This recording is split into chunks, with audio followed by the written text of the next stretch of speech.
آمن الرسول بما أنزل إليه من ربه والمؤمنون كل آمن بالله وملائكته وكتبه ورسله لا نفرق بين أحد من رسله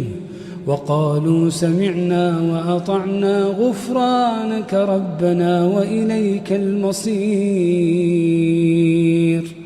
لا يكلف الله نفسا إلا وسعها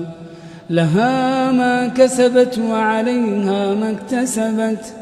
ربنا لا تؤاخذنا إن نسينا أو أخطأنا ربنا ولا تحمل علينا إصرا كما حملته على الذين من قبلنا